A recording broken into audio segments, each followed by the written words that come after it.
Okay, welcome everyone. In this video, I just want to go over my latest backtest, which is the Goldfish with price and time alignment. Many of you asked to show some of the trades and how I used the stop loss placement. And since I don't really track the visuals anymore in the backtest, just keep them here. So just gonna go over them and show you how I set my stop loss and my entry and my target and all, just to give you some insight, and also that you're able to do it yourself, replicate it. So if you haven't seen it yet,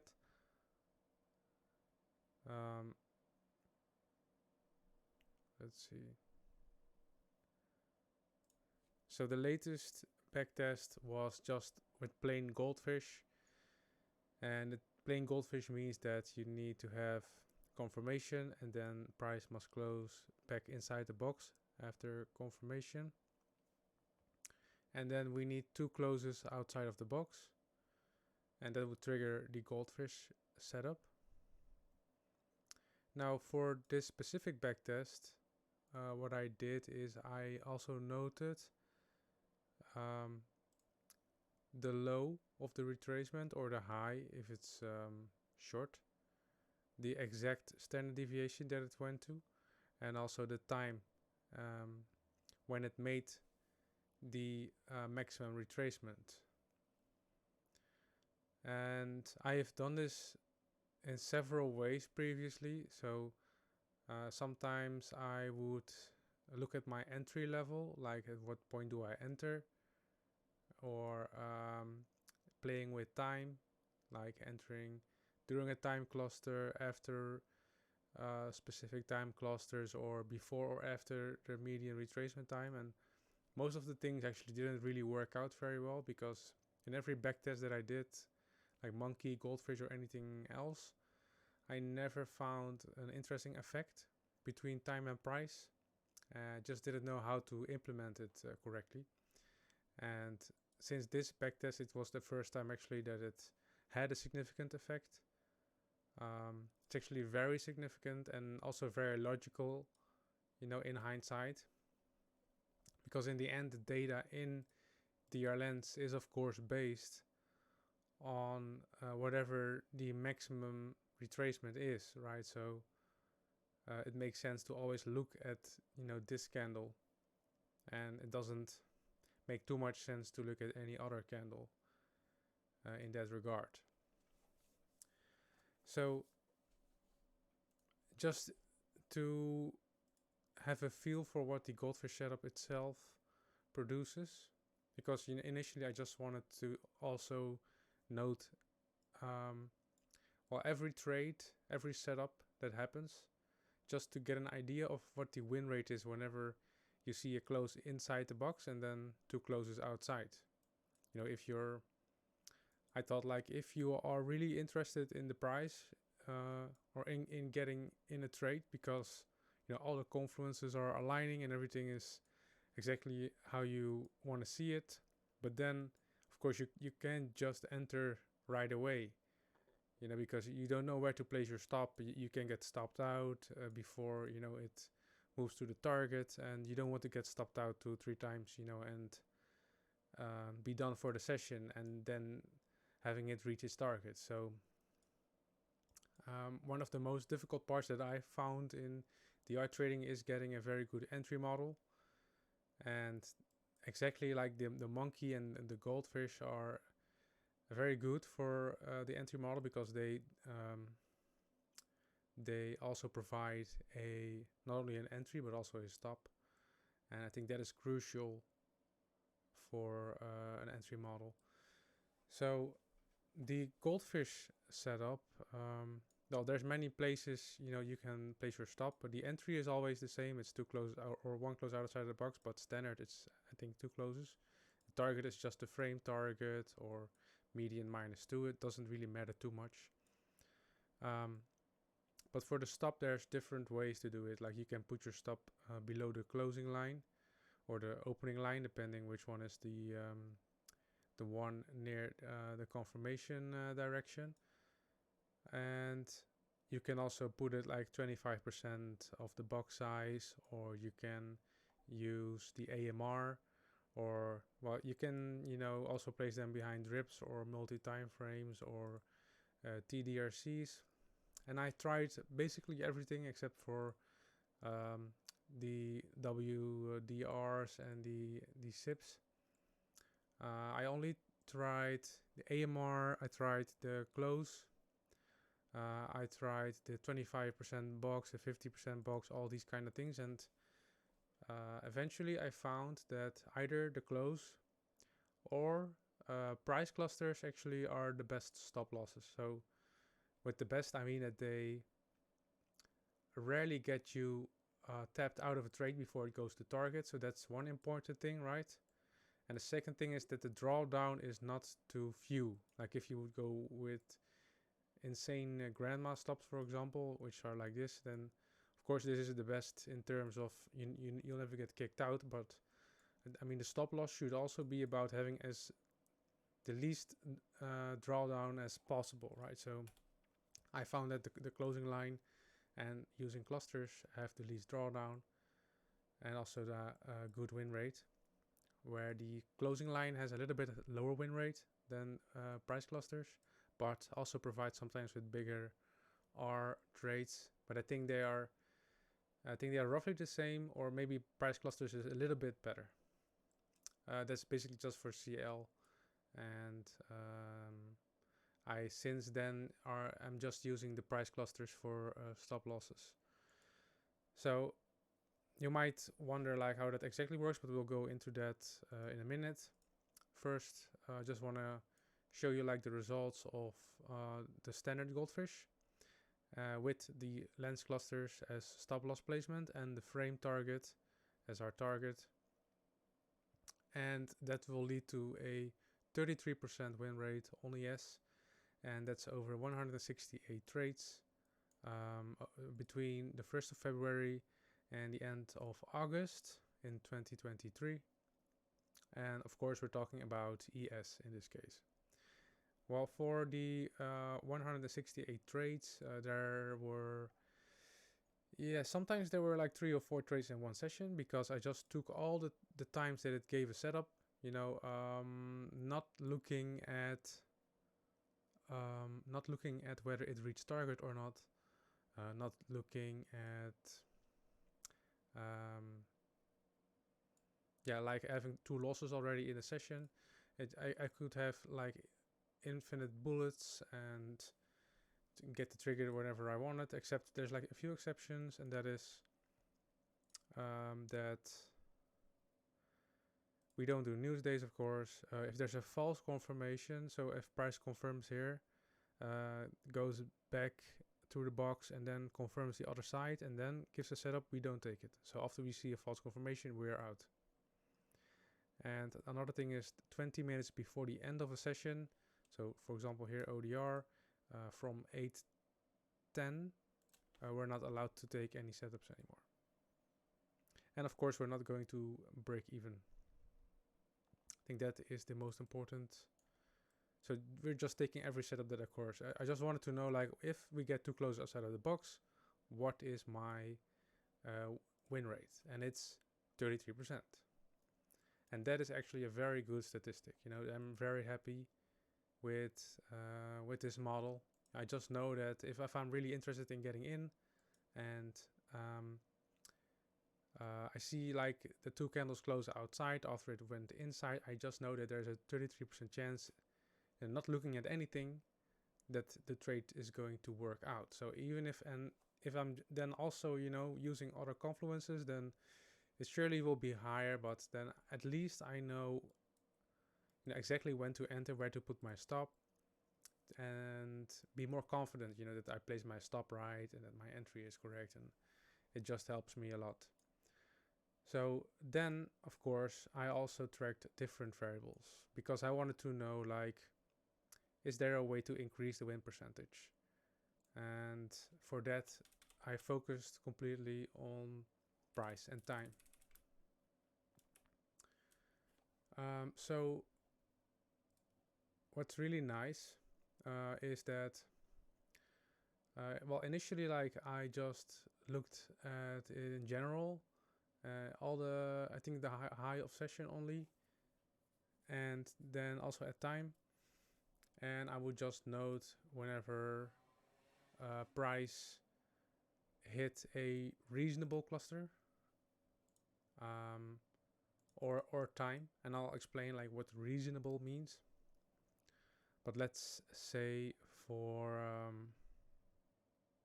let's say Monday RDR long first bucket, and we see like the biggest mode, the biggest price cluster is actually, it's not scaling well. That sucks. Well, the if you look here, the biggest one is the 0 to positive 0.1, and that's not necessarily reasonable. This is just like a very, well, this is perfect alignment if price would go here, right? And if you would look at one of these here, it's also relatively high compared to the rest. So if price would have reached this price cluster, I would say that that is very reasonable to very good. If it reached here, I would say price is somewhat aligning. And maybe for something like here or here, wouldn't be so sure. These four here, and this may be a very reasonable cluster again. So it's not like super mechanical. Like there is some form of mechanical trading in there, because you can, you know, write down everything in advance, exactly what you want to see as reasonable. I've been looking at ES for such a long time that I can produce pretty consistent results just looking at them. You know, I would say that this is like the best one. This is also very good. This is reasonable. This is reasonable. These ones I wouldn't. Yeah, if price would come here, I would say it's not aligning that much. Same for this one here, or this one here, or here. And this one is also not great. It's okay-ish. What will rarely happen, I guess. So that's just how I would assign price. And initially, like if it just hit like one of the peaks, a reasonable cluster, I would just go with price alignment. If time also, like if time was inside these two big ones here, this mode and this big peak, I would say that time is aligning. But also, like if you see this smaller cluster here, I would say that this one is also aligning. And like in the first backtest I did, I just, you know, said that it was either aligning or not, just binary. And sometimes it was both, like if price was reasonable, like came here, time came here, I would assign both. You know, if time was like here in this void, or here, or here, or here, I would say time is not aligning. So that's the procedure. And if you would look at just this general indication, then you can already see certain results. Like for example, let's go and look at all the none. So if there's no price and time alignment, we can actually see that it's leading to a minus 19R, which is insane, right? It's really bad. And exactly what we expect also. I mean, that's also very important. Like we have an expectation, and that is that both price and time alignment would be the best, none is the worst, and then either price or time is somewhere in the middle. That is our expectation. And you know, if you already see none being such a negative influencer, you could say that the experiment is successful, right? And we can actually save a lot of expenses with filtering out these low price and time alignment trades.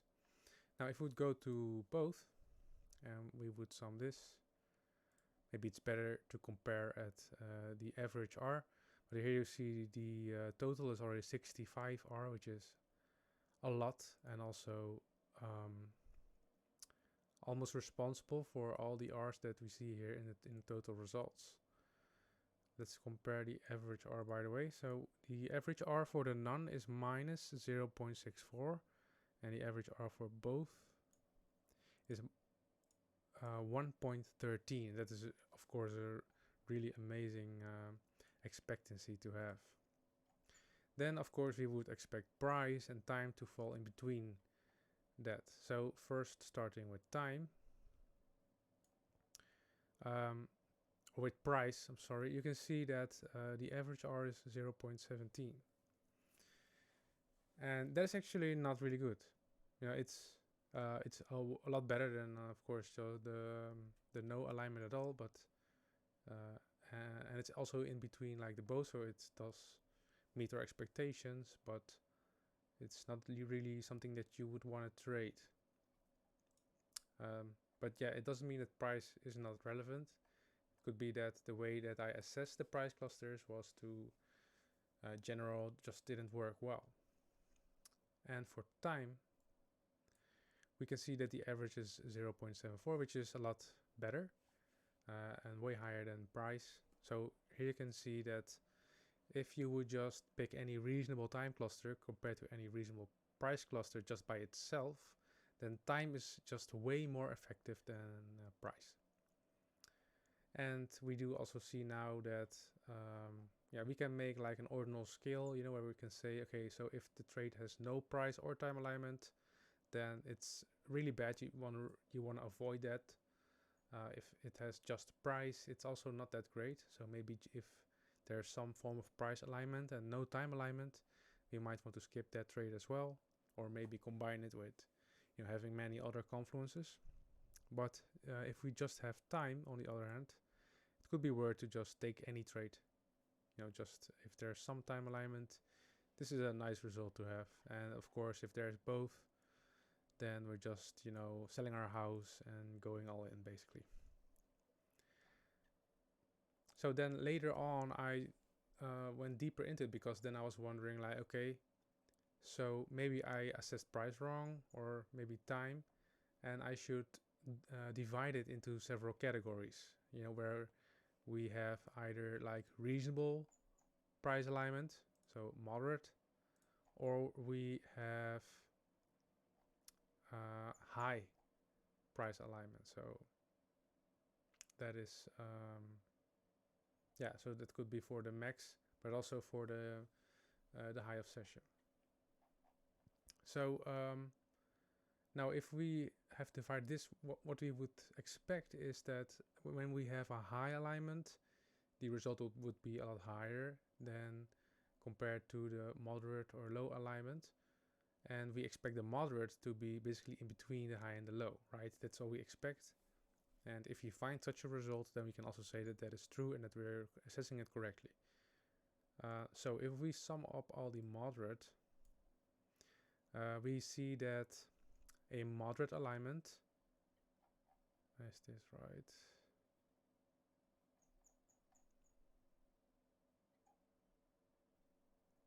Yeah, so a moderate price alignment on the high of session leads to a 0.42 R positive, so that's okay. For the no price alignment on the high of session,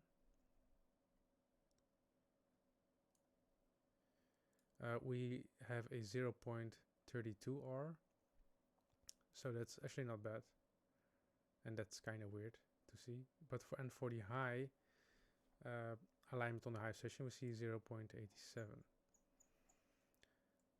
And let me see this one more time. Okay, so we see that the low and the moderate on the high of session is somewhat similar, and the high alignment on the high of session is the best one, and also basically double what we see here. So it makes somewhat sense, but not a lot. So we're just gonna, you know, go through and look at the maximum retracement right now. So first the high. Here we see that the result is 0.66. Then we're going through the low, 0.11, so that's a lot lower.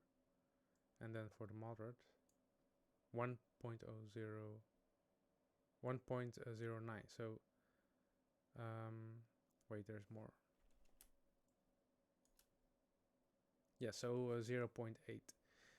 And here again we see something very similar to what we see with the eye of session. That is that both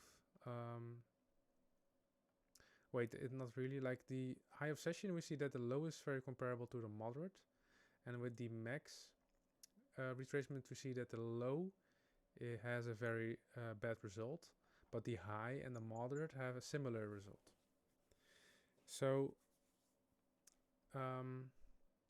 to me, like what makes the most sense is that the max retracement may be more relevant in this case. Like if we have a very low alignment with the max retracement, we get very bad results, and on the other hand, you know, the high of session is a little bit less predictable, a bit more weird, but the high alignment does produce great results.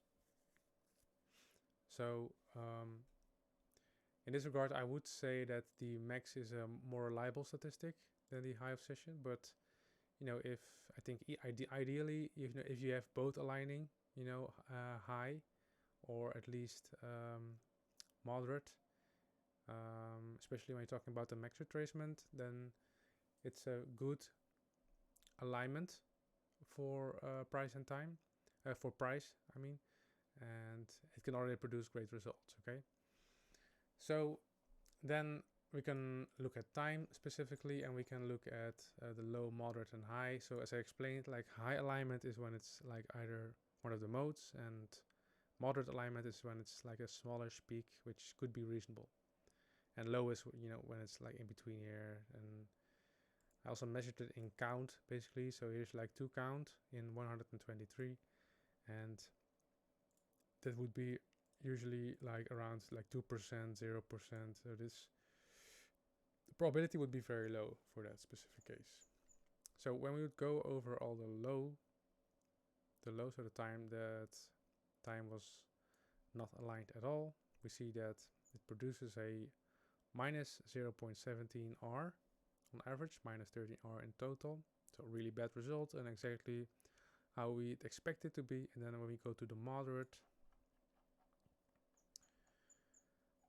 alignment produces 1.19, very high, 40 R in total. And then we go to high, and it's 0.87, 50 R in total. So also here we see a very weird effect where, you know, very high time alignment is not necessarily better than moderate time alignment. So whether, you know, we enter a Goldfish setup and the AMR is here or here, looks like this one could even be better. You know, so that it could just be based on too few data, or I'm not sure. But what we can say is that again here the low alignment was very negative, and that can already help us in, of course, in selecting the trades, right? Because if we take a moderate or high and they both produce great results, then well, that's clear, right? We shouldn't take the lower trades, right? So if we would, for example, sum these and look at the total, then we have an average of 0.99, which is already great. And even if you would maybe, you know, look at the max, because the max retracement with low alignment also produced bad results. But of course, if we also delete all the time entries, you can even see that even with bad alignment in price, when there's like at least a moderate time alignment, the results are actually pretty good. So in that regard, you could actually say that that the model is going to be, we're just going to look at time. So if time is not reasonable, we're not going to take any trade. If time is a little bit reasonable or very or perfect, we'll be taking the trade. So we are kind of disregarding price then in that regard. And I think that is a pretty good model. So how would that look like? Well, it would look like this. If I would basically delete all the low time ones, so that's these.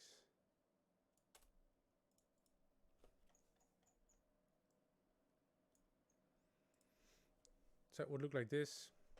We deleted a lot of trades, like 60, something like that. We see now that the average R is 1 and the total R is 90 R. So that's, I think that's very similar, but the win rate is 43%. So we're taking a lot less trades and producing very similar results. So that's very nice. And with this setup, we're taking around, let's see, so 7 in February, 13 in March, 19 in April. So we're getting like 10 trades on average per month. So it still produces like enough winners.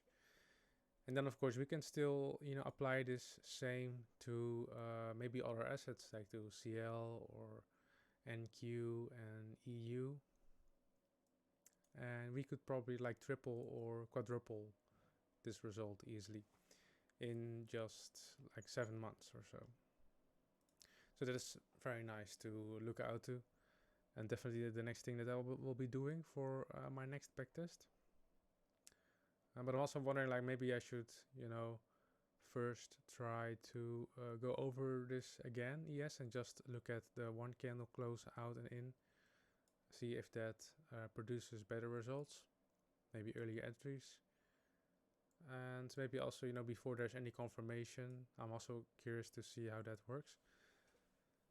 But I'm not sure. I'll see what I do after this video. But let's go over a few trades. See how I placed the stop loss. Okay, so this is a Tuesday RDR long in the first bucket. And so what I usually do, I use both the high of session and the max retracement for stop loss placement. Like here we set up triggers, so we would have to choose our stop loss. And what I can do basically is I look at the voids. And the general rule that you can use for that is that the cluster on the right has to be higher than the cluster that you want to put your stop loss in. Right, so for example, if you want to place your stop in some of these clusters, then you could do it either in the 0 to minus 0.1. You could do it in the minus 0.2 to minus 0.3, but like preferably minus 0.3 to minus 0.4, or this one, like this one, this one, this one. These are the best price clusters to place your stop in. And well, there you're gonna come across some problems when you're using price clusters as your stop, because where are you gonna place the stop? Like 1 tick below the cluster, or 2 ticks, or 3 ticks, and how are you gonna deal with it when the price cluster is very small, where it's like only 1 tick or 2 ticks? And what are you gonna do if it's very large? And sometimes one cluster can be 20 ticks, for example. So if you would have to place your stop in 2 or 3 clusters below, you would end up with like 80 tick stop loss. So that's not really what you want to do. So the general rule also that I use is I always look at where the price closes. So the second candle when the setup is triggered. So for the Goldfish, the setup is triggered basically on second candle close, which is this one. And then I'm going to be looking at the price cluster that it closes in. So in this case, it closes in the 0 to 0.1 positive cluster, which is this cluster right here. Now, as I said in the beginning, you can place your stop here. This is like a possible area. But from a lot of backtesting, I found that if price closes like in this cluster here and you're placing your stop in just one cluster on the left, usually it's too tight and you're gonna get stopped out very often. And so I use the rule that if the price closes in a certain cluster, then you can't use the cluster on the left, directly to the left, as your stop level. So you would have to skip it and go to the next one. And the next logical cluster would be, of course, this one. So this one here is on the right. There's one higher. So we would have to place our stop inside the 2 till 3 cluster, which is this one. And then we are gonna use the following rule. So we want to place our stop basically in the middle of the cluster. So if the cluster is like let's say it's like 6 points, we want to put it at 3 ticks from like the upper part. But you know, to account for the rule of where there are sometimes too big or too small clusters, the minimum that we can go is 2 ticks. So let's say the price cluster is only like 1 tick or 2 ticks wide, then you would also always have to add 2 ticks to the exact level, and a maximum of 4 ticks. So in this case, like because there is like 13 ticks, we cannot place it at 6 ticks below, so we would just use 4, and that would be enough. Then there's one more thing. If the entire cluster is 7 ticks, then we can't cut it in half, so we can't use the 3.5 ticks, so we're gonna round it to the safest tick, so that's gonna be 4 in that case. And it's very specific, that rule, but I will tell you that it really helps. So that few extra ticks can probably save you from a few stops being triggered, and just works really well. So here's the first one. Then second one here. So here confirmation gets back inside and then closes here 1-2 times outside the box. This one is to the tick. Count that as well. So what you see here is price is closing exactly on the IDR to minus 0.1 in this cluster. So that means that we cannot use the minus 0.1 to minus 0.2. So let me just grab the data.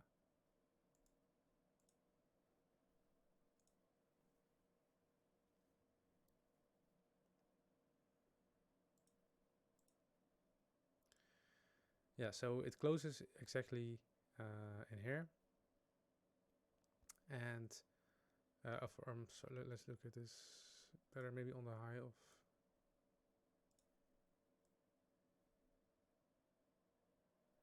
Yeah, so if you look at this, then there's this very big peak here. So you know, it's possible for us to place our stop here, 0 to 0.1, or here in the 1 till 2. But here we can't place it. And we could place it here, like in a 4 to 5. Or maybe in the 3 to 4, or in the 4 to 5 is probably preferred. But it depends on, like, if price is, you know, is in here, you're not gonna place your stop here, it's too wide, so you would use like the first cluster that's available. And in this case, like, price closed here on the IDR, so that is basically, I would count it as this cluster. So we can't place it here. The next available cluster is here, 3 till 4. You can also see it here. So that's let's see what we did. Oh, we went here for the safer one, for this one. I think like it's, yeah, like I think in the sample what I mostly did is if there's like this very high peak and the right one is a tiny bit higher than the one that we want to place our stop, then it's not ideal to do that, so it's better to do it here. I think in this sample I looked at that specifically like that. But I think it's also okay to, you know, place it here, especially if price is closing in here. You already have like 1-2 clusters, you know, between your entry and your stop. That's already sufficient. But if you really want to be safe, you can put it in here. But I think in this case also it doesn't really matter, like if you would put your stop here you would get triggered earlier, so maybe that stop would be even better if you look at that example. And here you actually get like 3 triggers, I think. And this one may be too late. I'm not sure why it's in here. I don't think I noted this one down, but here you can see that we close here one time, then here we close another time, and it's in the positive 0.1 to positive 0.2. And so that means that we can't place our stop in this area, so the 0 to 0.1.